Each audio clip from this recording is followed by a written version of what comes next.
My father is a really big person in terms of some key components, right? He taught me one thing really early on. He says, don't ever say no to an opportunity. Let the opportunity say no to you.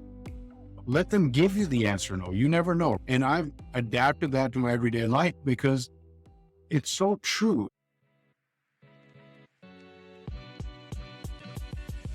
You're listening to East Meets West Pakistani Professional Journeys podcast. Welcome to the East Meets West Pakistani Professional Journeys podcast. Today, we have a guest with a vast array of experience in the investment services sector. Allow me to introduce Sarim, a seasoned professional who has left a remarkable footprint across various financial institutions. Sarim began his journey at Ameriprise Financial Services and later made significant strides at Union Bank of Switzerland. Not only has he become a top performer at TD, but he's also ventured into roles at Edward Johns and after relocating to Houston. Today, Sarim continues to aim for excellence, looking to innovate and lead the aerospace and defense industry in which he currently resides. Okay, so I guess we could start off by, do you mind just talking about your experience in Pakistan? What's your relation to Pakistan? Anything you'd like to share based on? Absolutely. So I was born in Pakistan. I was born in Islamabad, and then I spent most of my time in Pakistan in Karachi. My grandparents were both educators, so they were both associated with the University of Karachi. My grandfather had moved up all the way to the vice chancellor well before I was born. I come from an upbringing where education has very high importance in our life. So from there, my grandparents started the whole trend about making sure that education played the vital role. And my father built onto it. My father spent his career, majority of his career in the oil and gas industry. And he was also someone who constantly strived for personal and professional development. So he's a civil engineer by discipline. So he got his bachelor's of civil engineering, then a master's, then he got his law degree, his LLB, then he got an MBA. And even right now, he's still taking every opportunity to learn that he can. As my dad was in the oil and gas industry majority of his career, before that, he was with ICI and he was posted in Kyoto. And that's where I was born in Islamabad. And then after Kyoto, I moved to Karachi. My grandparents were still there. We were living at the Karachi University campus. So I have very fond memories of that campus, the housing on campus. My grandparents, myself, my parents, of course, and my middle brother was born around the time we were sitting at the campus. And after my grandparents retired, we moved to the Defense Phase 2 area. And I went to Karachi Grammar School. That's where I started my education. I went to grammar all the way till the end of O levels. But when we moved to defense, it was a very different world. Me having spent time at Karachi University was very different than living in defense. So it was definitely a great experience. I did do most of my growing, for lack of better words, in defense and at grammar school. So it was a great experience. Even till today, I still have some very strong bonds with friends over there, a handful of friends who still are in Karachi. And then I have some friends in other parts of the world. But back right after my O levels, I want to say around 2002, this is while I was still in school, my father got a posting to go to Nigeria for a few years on a cross contract. And my father, my mother, and my younger brother, they went to Nigeria. And because they didn't have schools for children my age, I stayed in Karachi for 2 years with my grandparents. So that's when I was doing my O levels in 2003, 2005. And around in 2005, early 2005, my grandmother unfortunately passed away. And at that time, around the same time, my dad got an opportunity to continue his work in Oman, which is about a 40-minute flight from Karachi. So at that time, we all made the transition, went to Oman, and I did my A levels from the British School of Muscat over there. And while all this was going on, we had been sponsored for our U.S. immigration back in the early 90s. Now, just to put that in perspective, we were sponsored in the early 90s, and it was our turn somewhere around mid 2004. So in 2004, we started the process, and in 2005, we completed the whole immigration process, and we had to make our entry into the U.S. And I still remember we got on a flight to come to the U.S., and we flew into Cincinnati, Ohio. And we had all our immigration done in Cincinnati, and my parents both have siblings in the United States. So our second stop was Chicago. We did all our Social Security documents and everything related to immigration in Chicago. And then we went back to Oman. We got a travel waiver, went back to Oman, but we make the trip every year to the US, green card requirements and all that. And eventually it came down to that point where we had a discussion that, all right, we need to move to the US. How do we decide where we want to go? And my father comes up to me and says, look, you apply to colleges wherever you get into college and wherever you have the best opportunity. I think as long as we have family nearby, we can just move there. And I got into George Mason University up in Northern Virginia, and my dad's sister was living there, and I had cousins over there. So that was an ideal place for us to move to. But this time, my youngest brother was also born. So there were us three brothers and mom. We moved to Herndon and Fairfax. And around the same time, my dad got another opportunity to do a contract in Nigeria. So he was 4 weeks in Nigeria, 2 weeks in DC, 4 weeks Nigeria, 2 weeks DC. He did a lot of that. And being a father myself now, I truly understand, well, why a father does that. But he definitely made sure that everything was taken care of and no issues whatsoever. And then I want to say late 2010, my father got an opportunity to move to Houston for work within the same company. He took the opportunity just so he could be in the US, be close to family. And at that point, it just seemed like the right move for all of us to just move to Houston. And we did. And as much as I miss the Northern Virginia area, I'll tell you, Houston is a different world. And it's pretty hot. It's pretty hot, absolutely. But it's a lot more like Karachi, where you can get all the food, the weather. So my first thing I tell anyone, if you're going to move to the US, especially from Pakistan, the place you want to move to is Houston. That'll be your easiest transition into the world of the United States. We were in Houston. We were there for about 10 years. And I recently just moved to the Dallas-Fort Worth area after spending about 6 months in Arkansas. But again, at this point, now my moves are more career-driven and focused on the kids, right? Makes sense. That's what my story looks like from Pakistan to the US. Yeah. So how was like you mentioned, transition? How was that transition into, I'm assuming you went into university when you came to the US? Yeah. Like, how did you find that transition from Pakistan to straight into university? So I was, Or did you have friends and cousins? my cousin was a senior in the same university that I was at. So I had him to help guide me through a lot of things, which I think played a critical role in me acclimating to the US society. Because I'm going to be very honest, coming from Pakistan, where we have a very different mindset, than coming to the US, where it's a completely different mindset altogether. The culture shock is very real. Just to put things into perspective, you come from a background where you have a joint family system in most cases. You live in a certain environment, you have the support of your family and peers, and then you come to the US society where the concept of joint family system doesn't really exist. The thought process is you turn 18, you're a grown person, you move out, right? And that in itself was very shocking to me, just because, yes, I was living on campus for the first year, but my parents were still 15, 20-minute drive from me, right? Interacting with some of my peers in college, it was really baffling to see that this is home for them. They can't go back to their parents' house because they're adults. And if they do, they have to pay rent. It was very shocking to me to see that. And on top of that, in Pakistan, we grew up primarily with the British education system, right? So the first struggle I really had was spelling over here. I, even till today, 11, 12, 16 years in the US, I'll still write a U in color every now and so it's definitely a real difference. And then the other thing that I found to be a little bit of a struggle for me was the way we interact with people. Because when we're in Pakistan, we have a very different way of what jokes are funny, what jokes are not funny. And over here it's a different level. So just acclimating to the environment, it takes time.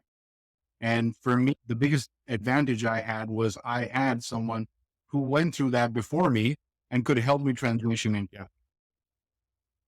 Right.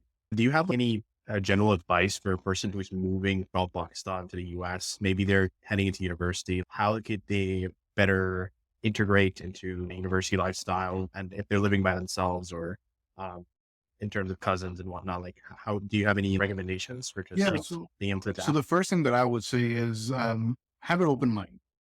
A lot of times people come here with a certain mindset, and unfortunately that's not the case. Having an open mindset, you've already won half the battle, right? Because you are adaptable to different things. The second thing is homesickness is very real. when we're living with family and everything, we're always like, you know what, I want to go out to this fast food restaurant. I want to go out, not fast food restaurant. And I want my freedom and I want to be able to do this. I don't want anyone saying this to me or checking up on me. You realize within the first 2 months how much you value all that. Like 1 month into college, I was truly craving dal chawal. And for someone who grew up in Pakistan, dal chawal was a staple diet, right? And you're just used to it. And you're just like, yeah, it is what it is. But when you really don't have it, you really realize how much you miss that. And then, of course, just being with family and that support system, just for lack of a better word, someone to knock some sense into you, you really need that. And whether it be Yeah. your parents, your cousins, or very close friends, right? A lot of times you run into the situation where someone will say, right, you're going to that town, you're going to the US over there. I have a friend over there and my dad has a friend over there, this uncle and that uncle and this auntie and that auntie. And we brush it off. And so many times people who move all by themselves are like, you know what, if only I'd listened and I'd taken that phone number for that uncle or auntie, I could have at least just gone there, had a good home cooked meal, right? So if your parents are giving Yeah. you the phone number for someone, take it. You will Take need it. This is just a general statement in terms of career, personal and professional development. Just remember, nothing's beneath you. A lot of times we come with the mindset that, oh, I live like royalty in Pakistan and I have someone coming to clean the house, someone doing the dishes, someone doing the laundry, and so on and so forth. You don't get that, right? So be open and don't think that anything's beneath you in the sense that you do have to clean your own toilet. You do have to do your own laundry. You do have to cook your own food, right?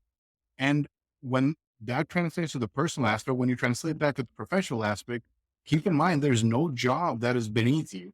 We have this mindset that I actually have friends over here who've lived in the US for a very long time, Pakistani origin friends who were born and raised there, but they moved here at the age of 10, 12. And I actually had one friend tell me, he says, my dad won't let me work a mall job because he thinks it's beneath me.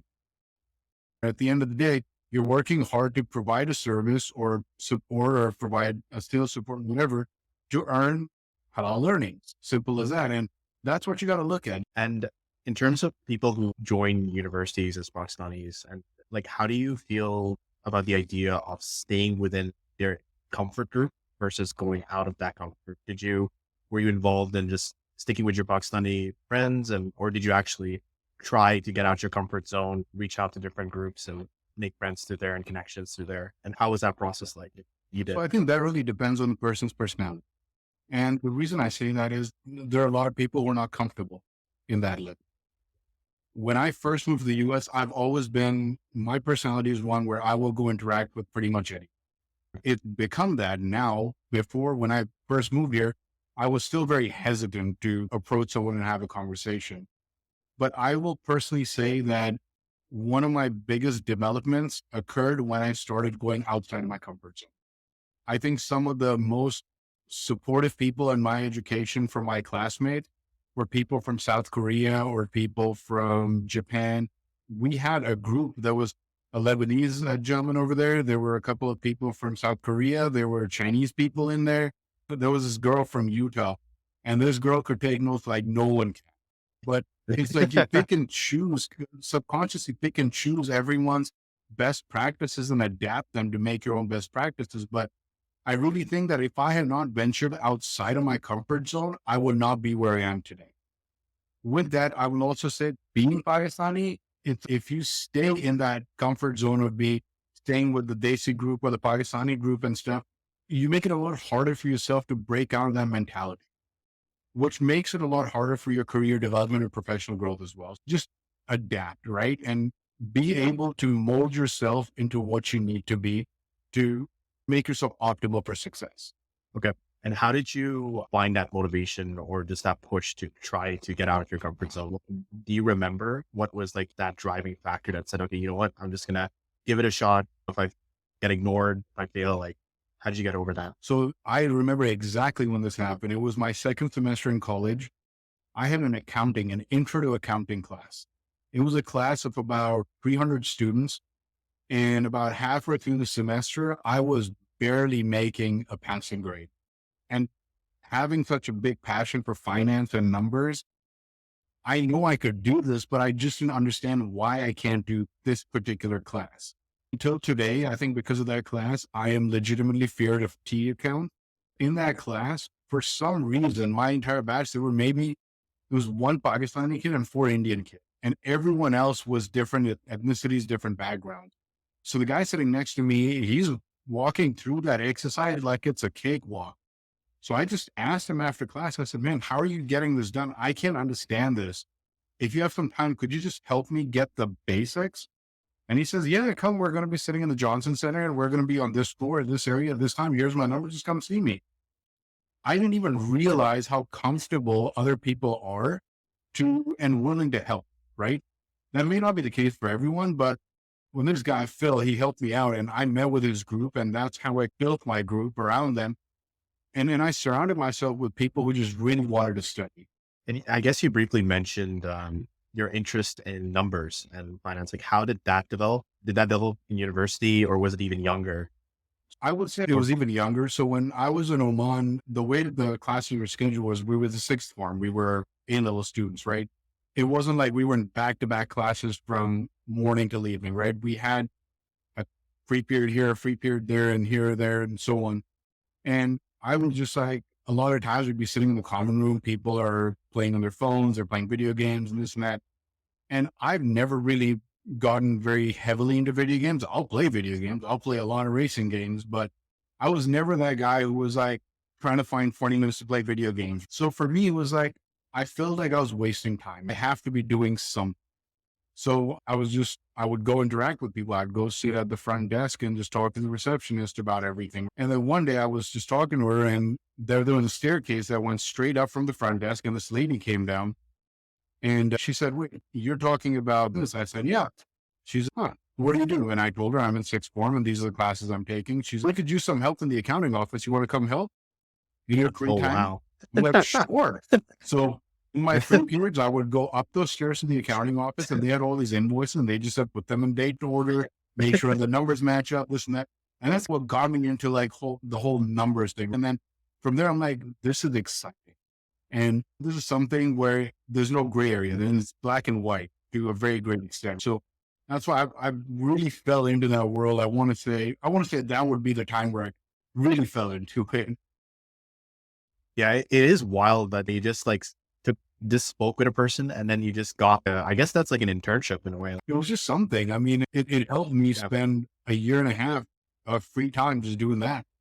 Got you. And once you graduated university, like what was your next steps after that? Like how was your experience after getting out of university? So I took my sweet time graduating university. I'll be the first one to admit I wasn't the guy who was getting straight A's or anything. I struggled. I'm going to be very honest because I would say one of the factors was that I really was with a different mindset in terms of education. I was always with the mindset, okay, just rote learn it and you'll get done with it, right? But coming from one type of education to another, it was very different in the US. Granted, even in Pakistan, rote learning will not get you there in most cases, but just that thought process, you know what? I don't understand this. I'll learn these 20 formulas and I'll be perfectly fine.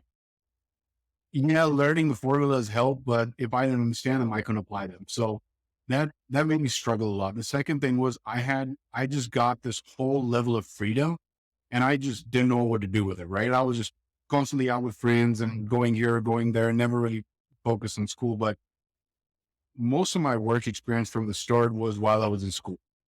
So when I joined Ameriprise, I was a freshman in college, and I just wanted something to do in my free time. So it was an internship that I did, and that's really where I got into Excel. The advisor I was working with, he really showed me a couple of very interesting formulas and how you can work around in Excel, and that just reiterated how much I enjoyed this. After Ameriprise, I transitioned to, I believe for 2 months before I moved to Smith Barney, I sold cars. I just went to the dealership down the street and I said, hey, I'm going to sell the cars. And they said, all right, we have another dealership that's about 10 miles from here. It's an Infinity dealership out in Tyson's Corner. If you want to sell cars there, sure. I got the interview, I got the job, and I sold cars for 2 months. But I realized that's a great environment to adapt to different personalities and be able to interact with different personalities. But that required such a strong time commitment that you could not do college and your bachelor's degree and that is a full-time job. And they didn't offer any part-time opportunities. So it was about 2 months over the summer that I did that. And then after that, I was in college. The next semester started and I went to our career center. I said, I'm looking for an internship. And there was a sign up there from the advisor at Citibank who just needed someone to help him make cold calls and help him drum up business. So it's a learning experience. Might as well, right? I reached out to him and I interviewed with him and I got the job. I still remember I was getting paid $7.55 an hour, which was minimum wage at that time, to be on the phone for 40 hours a week and just, they'd be a list, call as many people and set up appointments. And I was setting up appointments, getting things done. And then about a month or so in, the entire team moved to UBS and I went with the team. They gave me a little bit of a raise and said, just come on, we could use you. I said, great, I'm coming. So I moved with them to UBS. So it was a great experience with them. Yeah. So when you say UBS, that's like the Switzerland, The Union right? Bank of Switzerland. Yep. Okay. Yeah. The Union Bank of Switzerland had their wealth management. They had a wealth management division out in the Northern Virginia area.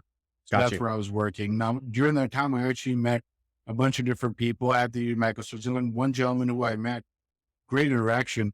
He's actually from Karachi. He went to grammar school as well. His name is Shariar. He was the managing director of investment banking at UBS at that time. And we had a great conversation. And I think he was just so passionate about the field that, again, these interactions really help you reinforce which side you want to go to, right? So after That's rare. it definitely is. Investment banking. Yep. Yeah. So after UBS, again, I was looking for other opportunities and there was another opportunity that came up to work for TD Bank, the Toronto Dominion Bank. This was in Arlington, Virginia. So it was a long trade ride. Let's just put it that way daily. But it was working in the bank as a customer service rep, and customer service reps are primarily those people who resolve account issues or sit at the desk, open account, issue new debit cards, that kind of stuff.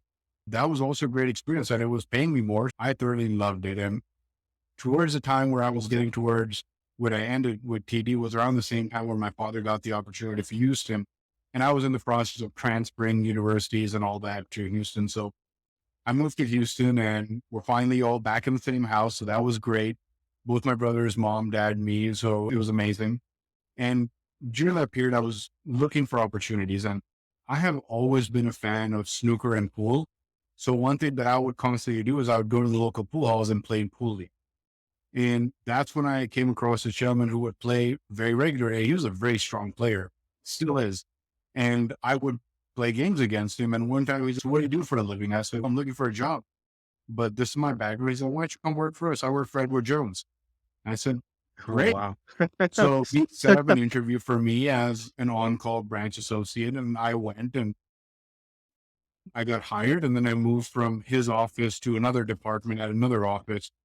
And I spent 5 years at Edward Jones. And over time, it just got to this point where it's like you have two options for growth, right? You move to St. Louis and go in corporate with corporate advising, trust accounts, or you go into the financial advisor route. I'm a horrible test taker. So financial advisor route was already something I was scared of. So then I looked at development, trust account management roles and stuff, but I wasn't done with a bachelor's degree and they required that at a minimum. So I said, I got to figure this out. So I just took some time, focused on school very heavily, made sure I focus on that, take care of that person. Because I wanted to focus on school, I wanted to make sure that I didn't have too many outside distractions in terms of work and all. And again, perk of living at home, I didn't have any major financial requirements like mortgage payment or rent payment or this payment, that payment. The joint family system, that's where this all plays a critical role. So when I was working on my education, again, playing pool, a gentleman approached me and he said, hey, I heard you're looking for a job. I have a sales role if you're interested. I said, sure, why not? And that's when I went to coverall. This was something very different from finance. So this was selling a service to different businesses around town. So we had an inside sales team who would set the appointment and I'd be the guy who'd go and get them to sign up for our services. It was going great. And I had a great opportunity learning, working with different businesses. I have a box this big right now. It's just a business card of people who you can literally take their card out and call them and they'll say, hey, Sarim, how's it going? So it really helps with your networking and development. So sales roles are scary. They're tricky. It's hard for anyone to really fall into that role. But I really think it's about getting out of that comfort zone and being able to say, yes, I want to do this. Yeah, I think I'm seeing a theme here. Getting out of the comfort zone throughout your university time, you graduated, and then pool as well, and communicating with others, being able to take that initiative, just asking questions. I think so. That's what's really propelled you forward, or at least what I'm hearing. I'm not sure what your thoughts are on that. I would say it's definitely played a major role. It's played a major role. And I think the other part of this is being able to work in different industries and learning different things.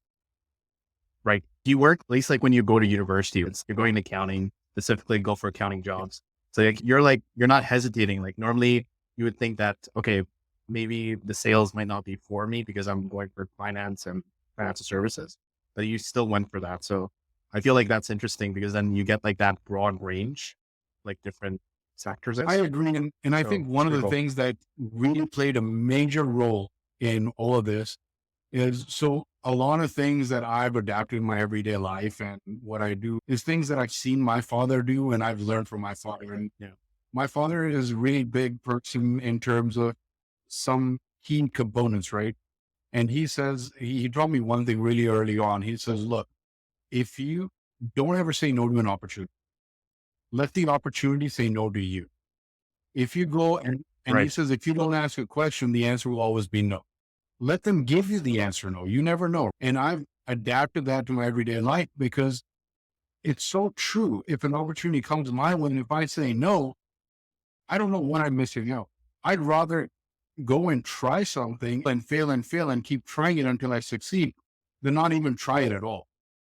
And I think that just with that, it's like, I was just sitting yesterday, I was making a list of everything I've learned from here. And it was really funny when I'm like, so Ameriprise really helped me with Excel, Citibank and UBS really helped me be comfortable getting that no from people on the phone or having that conversation on the phone. TD was all about customer service. Edward Jones was like, how do you handle difficult situations with different types of personalities? Sonic Automotive, where I was selling cars, was just really being able to negotiate. And then also take rejection of a CV as well. Like his sales. Taking rejection is a big part of life. Don't be afraid to ask a question. Be open to learning and you will open up doors you didn't know existed. That's how those doors open up for me. It's interesting because normally there is that sense of hesitation when you're meeting a new person and you don't want to communicate that much sometimes because you're fearful of it about, okay, what will happen if it's getting too much or all that stuff. So I guess it really did help just pushing through on that. So it's very interesting. And I agree with you. It is hard to break that barrier, right? But at the end of the day, it's if you start thinking that, you know what, I have something to learn with this interaction rather than, am I doing too much or is this too much or should I not talk to them like this or whatever? You got to have that mindset that my interaction with this person is going to teach me something. Right. And I'm going to be a better person, better rounded individual because of something I'm going to learn from, right?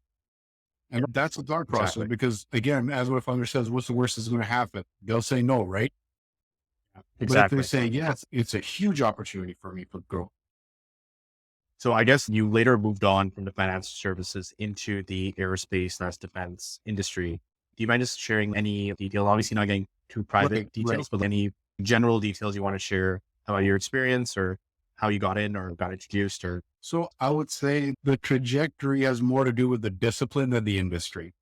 So after I got done while I was working with Coverall and I had started looking for other opportunities, I had a recruiter reach out to me and say, hey, there's this company that's located here, which was literally a 2-minute drive from my house.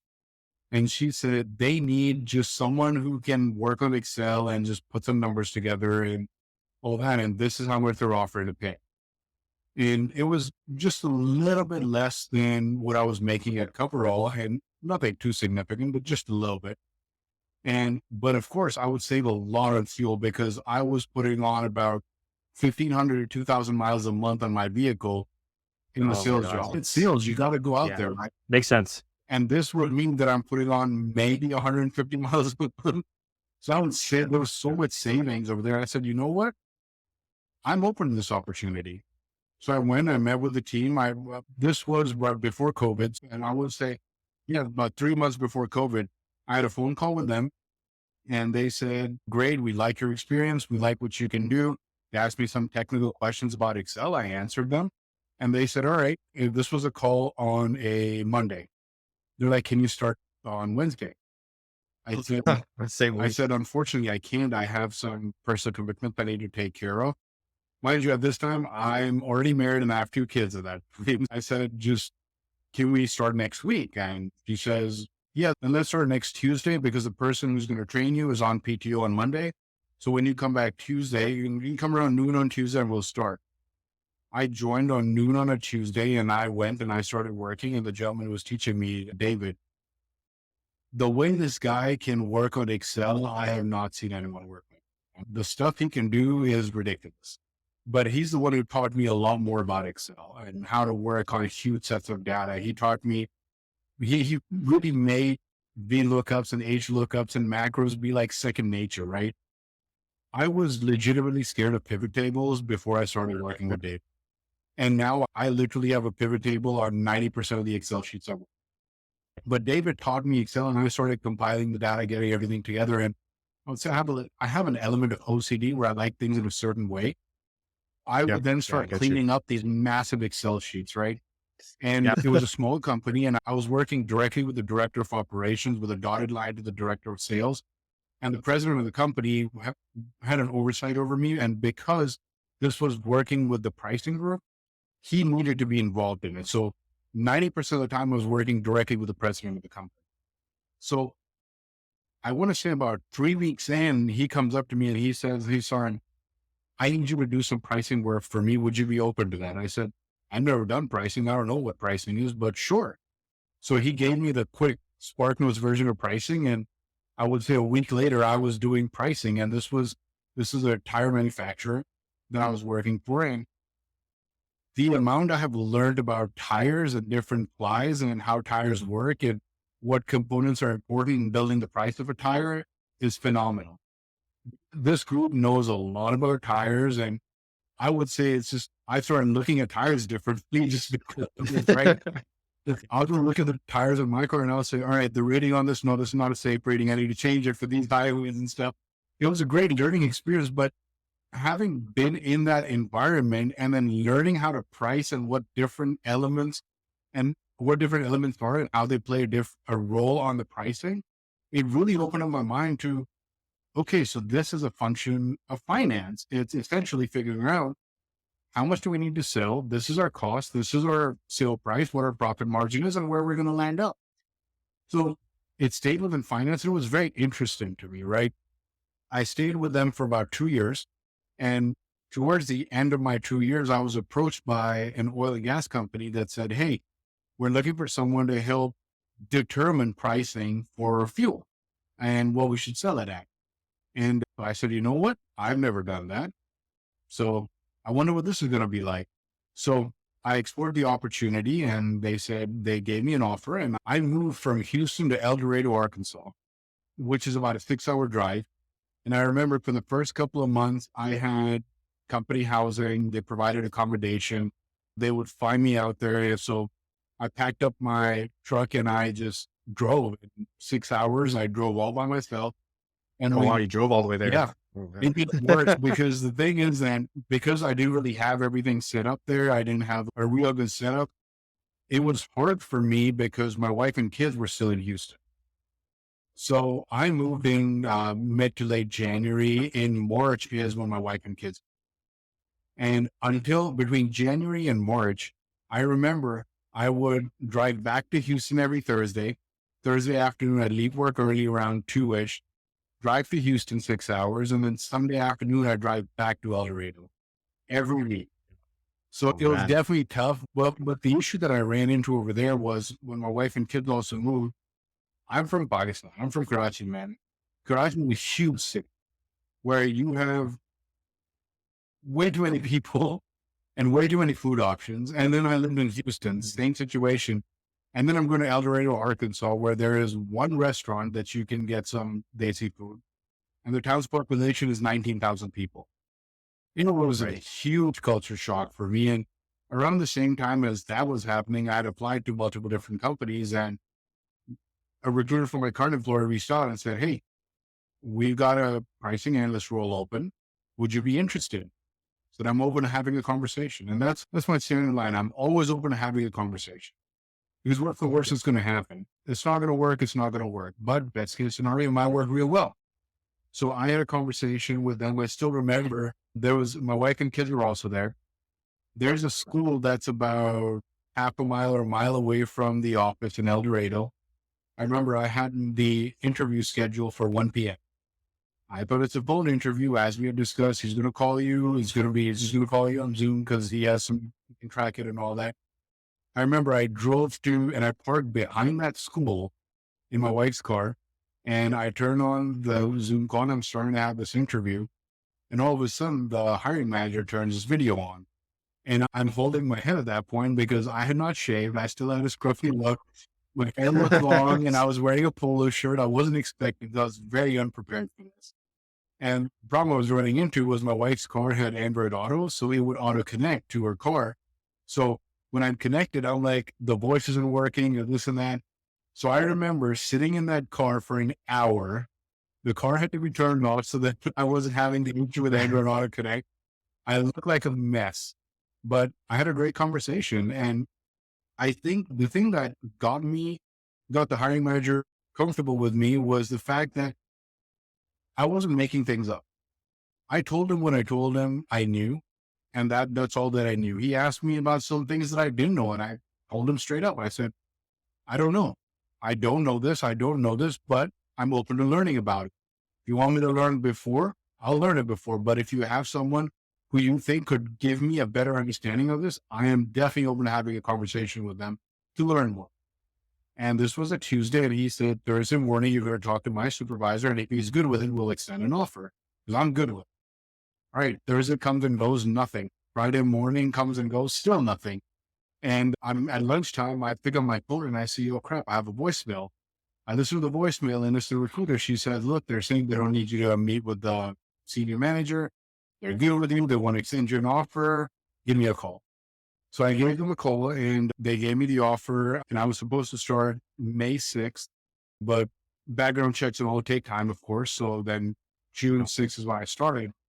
But I remember after that call, I told my wife, and we started packing up the apartment, and in about 2 weeks, we moved back to Houston, and then I would do the same thing again. And I had the apartment for another week. And then after that week, I finally got my start date and everything from my current employer. And that's when I put my 2 weeks notice in. And I remember I drove, and I would drive and stay in a hotel in El Dorado and then drive back. So it was a tough experience, but it was definitely a learning experience. Those 6-hour drives, audiobooks were my best friends. Yeah. So I guess the pricing job in general, so that's mostly like you would say like finance and a mix of like really good Excel skill. Is there anything else like in general, like what you feel like this, the pricing role relates to? I would say pricing is not very different, but still different industry to industry. Like in the tire industry, it's when you're looking at pricing, right? You're looking at what the raw material is, what the labor cost is, what the shipping cost is, all that. And then you come to a landed cost, right? You add percentage markup or a dollar amount markup, depending on the situation, and you get to a total price, right? You got to factor in tax and commissions and sales and all that stuff, right? A lot of industries will have the same basic concept, right? You have a cost, you have direct cost, you have overhead cost, you have total cost, you have markup or profit margin, and you have total price, right? Defense industry is a little different. The base concept of pricing is exactly the same. Cost plus markup, and you're done. When you are working in the aerospace and defense industry, it's more about a customer says, hey, I want to build this. So now at this point, we're saying, all right, we're going to go to our engineers and we're going to say, hey, the customer wants to build this. I want you to tell me how many hours you're going to take to build this. And I want you to explain your rationale as to why you're going to take those many hours. So then the engineer will sit and he'll say, all right, I want to build component X, right? Historically, when we've built component X, we've built this 9 different times. Here's our total cost breakdown. Based on this historical data of costs that we've incurred to build this part X, this is what we feel will be these are how many hours we're going to take to build. So one engineer will put together this, the other engineer will put together that, the supply chain will put together. So you have all these different groups that are putting together or providing us in pricing what their cost is, right? And then we in pricing will compile all that cost and we'll say, all right, this is what it looks like. And this is what our total cost element is. This is what our material element is. This is what our other cost and all that is. Again, same base concept, right? And then we put together a price margin, right? A profit margin, right? Or a profit rate. Yeah. As you're speaking, I'm sorry, I realized this is like forecasting pretty much. A combination of forecasting and like, yeah, that's because really cool. Pricing plays the role that we need to win this contract from the customer, right? Yep. When the customer awards us the bid, then we present the same package to our fine FP&A team, who will then use this data to extrapolate or project what our next quarter or 6 months is going to look like. And some of the contracts that we work on, I worked on contracts that are 3-month-long contracts. I worked on contracts that are 15-year-long contracts. FP&A really has a tough job to make sure that they can encompass all this. Got you. And I guess just to end off, like, how would you say you define success in your terms? Like, what does success mean to you? I think success for people is still a very personal thing. For me, when I look at success from a professional standpoint, I live by this one quote I had heard. It just resonated with me. And it said, work hard until you don't need an introduction. And it's when I heard that or read that, I was just like, what does this mean? And for me, the definition of success is that when I go into a gathering, people recognize why.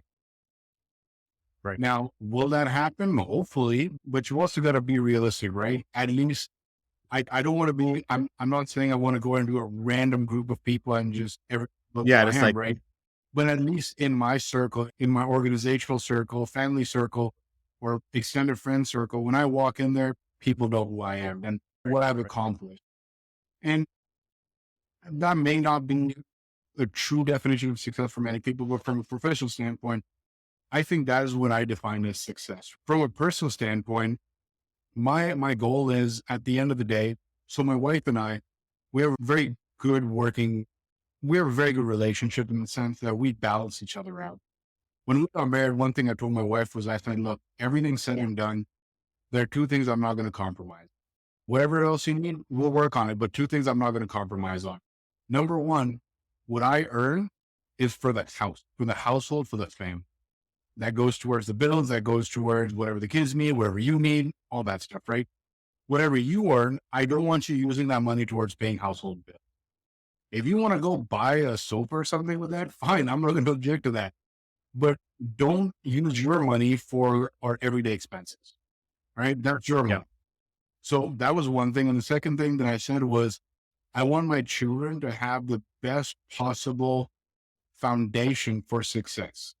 And I really believe that the best possible foundation comes from being involved in their growth. And the way we determined this was, I said, look, we're both working and we both agreed on this. We said, what we'll do is when we have kids, one of us will just stop working to stay home with the kids for the first couple of years until they start school. And I asked my wife, how do you want to determine that? She says, what we'll do is whoever's making more money should keep working. And I thought back for a second. I said, okay, so you're in Pakistan where you're immigrating to the US and I have 8 years of work experience in the US. Yes, you have a master's degree. I barely have a bachelor's degree. But with that being said, I think my experience, that might be an unfair comparison because you may be struggling with career growth or I may be struggling with career growth. We're to find something that's more of a level playing field, right? So we came to the determination, whoever has better medical insurance is going to keep working. And when the kids were born, I was at Edward Jones. I had great medical insurance. So I decided I'm going to keep working. And I think one of the advantages that I got from this was that because I was always like, you know what, my income is going to pay the bills. I never had to worry about relying on my wife's income, which meant like after the 2 or 3 years, once the kids were a little grown up, if she didn't want to work, she didn't have to. That's 100% up to her. And I think that's one thing that we really get lost in and we hinder our success is that we rely on dual family income. Truthfully, the way that I look at it is, if my wife and I are both working, I want to make sure that our expenses can be handled by the lower income level. Because what happens when you lose that income? For me, success personally, for that reason, means financial success for my family, to the point where my kids don't ever have to worry about saying, oh, my dad can get that, or my wife doesn't have to worry about, or do we have to think about something before we go grocery shopping or anything, right? So just providing my kids with the right education and the right upbringing and being able to spend time with them. And one thing that I also want to quote unquote put as a point of advice, because I know we would mention this a little bit before, work-life balance. So I work primarily remote, and a lot of people do. There are obviously people who work hybrid, people who work on site, but one of the downsides of working remote is there's no start and finish, right? You started when work starts, you finishes when work finishes. I will tell you, there have been days where I've worked 30, 35 hours straight just because we have project deadlines. I've done that before. I've put in 60-hour weeks as a salaried employee. But at the end of the day, when I started with my current employer, when I spoke to them, they said, do you have any questions for me? And I said, no questions. I just have some negotiating points that I want to bring up right now. They're like, all right, let's hear it. I said, my first negotiating point is, if I'm working, the days that I'm working from home, from the time my kids get home to the time my kids go to bed, you will not be able to get home. Simple. My kids get home at 4:00 in the evening. That's when I'm logging off, and they go to bed at 8:30. You will not find me available between 4 and 8:30 because my kids are important. And that was the first thing. And I said, if my kids are on vacation, then I need to spend time with them. We've got this mindset that work is important and that we can balance family around that. For me, the biggest driver is God, family, then work. And if you can really set that boundaries, you create that work-life balance. As you said, today's Labor Day, right? My kids are home. I have a ton of work that I needed to get to. When my kids were having lunch, I spent an hour working. When my kids were doing their homework or their assignments, I spent another hour working. When they're playing, I'm not working. Even right now, when we're having this conversation, my kids are sitting there finishing off they were just playing around with their Legos and stuff right now, but they were just doing their own things. You got to give time for family. You don't want to burn the candle at both ends. And for me, I'm the worst person for that, because I'll start at 8:30, 9:00 in the morning, and I'll work till my kids get home. And yeah, if you ask my wife, she will tell you 10, 11 o'clock at night after the kids are asleep, my wife and I watch TV, have dinner. When she goes to bed around 11-ish, I'll work till 2, 3 a.m. If you want to succeed, you got to put in the time. Exactly. Awesome. Thanks so much, Sarim. That was like really helpful. Just the knowledge that you gave, and honestly, it was a completely natural conversation as well. I wish you all best of luck and a lot of success with your venture. I see that you are engulfing on a pretty remarkable journey, and I just wish you all the best. Thanks. Hope you get a lot of great information and a lot of great feedback, and hopefully people will watch these and learn and adapt themselves to creating that environment where they become successful.